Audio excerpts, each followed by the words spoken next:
అమెరికాలోని మేరీల్యాండ్ రాష్ట్రంలో హోవర్డ్ కౌంటీలో ఒక భయంకరమైనటువంటి హత్య వెలుగులోకి వచ్చింది.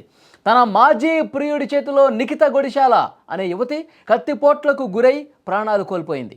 ఈ కథలో నిందితుడు అర్జున్ శర్మ ఆడిన నాటకం పోలీసులను సైతం విస్మయానికి గురిచేసింది. జనవరి 2వ తేదీన అర్జున్ స్వయంగా పోలీసులకు ఫోన్ చేసి తన మాజీ ప్రియురాలు నిఖిత డిసెంబర్ 31 నుంచి కనిపించడం లేదని మిస్సింగ్ రిపోర్ట్ ఇచ్చాడు. ఆమెను చివరిసారిగా తన అపార్ట్మెంట్లో చూశానని నమ్మబలికాడు.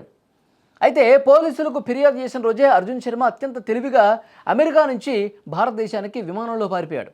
అనుమానం వచ్చిన పోలీసులు జనవరి 3న కొలంబియాలోని అర్జున్ అపార్ట్మెంట్ను సోదా చేయగా అక్కడ నిఖిత మృతదేహం రక్తపు మడుగులో పడి ఉంది. ఆమె శరీరంపై అనేక కత్తిపోట్లు ఉన్నట్టుగా పోలీసులు గుర్తించారు. నిఖితను డిసెంబర్ 31వ తేదీ రాత్రి 7 గంటల సమయంలో హత్య చేసి ఉంటాడని పోలీసులు ప్రాథమికంగా నిర్ధారించారు. నిందితుడిపై 1st డిగ్రీ మరియు 2nd డిగ్రీ మర్డర్ కేసులు నమోదు చేసి అరెస్ట్ వారెంట్ కూడా జారీ చేశారు. ప్రస్తుతం అర్జున్ శర్మ భారత్లో ఉన్నాడని గుర్తించిన అమెరికా పోలీసులు అతన్ని పట్టుకోవడానికి United states federal law enforcement ఏజెన్సీలు సాయం కోరుతా ఉన్నాయి. దానికి సంబంధించిన పూర్తి వివరాలు సేకరిస్తూ ఉన్నారు. హత్యకు గురైన నిఖితది హైదరాబాద్లోని సికింద్రాబాద్గా భావిస్తూ ఉన్నారు. ఆమె సోషల్ మీడియా వివరాలను పరిశీలిస్తే సికింద్రాబాద్లో తన మూలాలు ఉన్నాయి, తన కుటుంబానికి సంబంధించినటువంటి మూలాలు ఉన్నట్టుగా పోలీసులు గుర్తించారు. దీనిపై కాస్త క్లారిటీ రావాల్సినటువంటి అవసరం ఉంది. ఏదేమైనా ప్రేమించి పెళ్లి చేసుకుంటాడనుకున్నటువంటి వ్యక్తే ఇంతటి దారుణానికి ఒడిగట్టడం స్థానిక ప్రవాస భారతీయులను కూడా తీవ్ర దిగ్భ్రాంతికి గురి చేసినటువంటి పరిస్థితి. ఎంత తెలివిగా ఈ దుర్మార్గానికి పాల్పడ్డాడు చూడండి.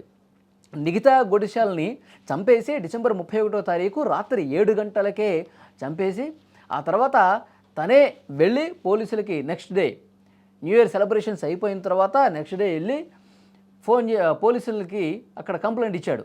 తన మాజీ ప్రియురాలు కనిపించట్లేదు, చివరిసారిగా నా అపార్ట్మెంట్లోనే నేను కలిసాం, తర్వాత ఎక్కడికి పోయిందో ఏమో తెలియట్లేదు, ఒక్కసారి ఆచూకీ చెప్పండి, తన ఫోన్ కూడా స్విచ్ ఆఫ్ వస్తుంది, ఏమైందో అర్థం కావట్లేదు అని చెప్పి అమాయకంగా కంప్లైంట్ ఇచ్చాడు.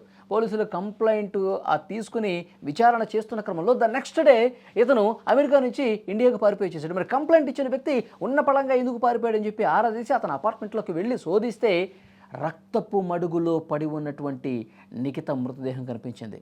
సో పోలీసులకి పిక్చర్ క్లియర్ అయిపోయింది. ఇతడు భారత్కు పారిపోయినట్టుగా తెలుస్తోంది.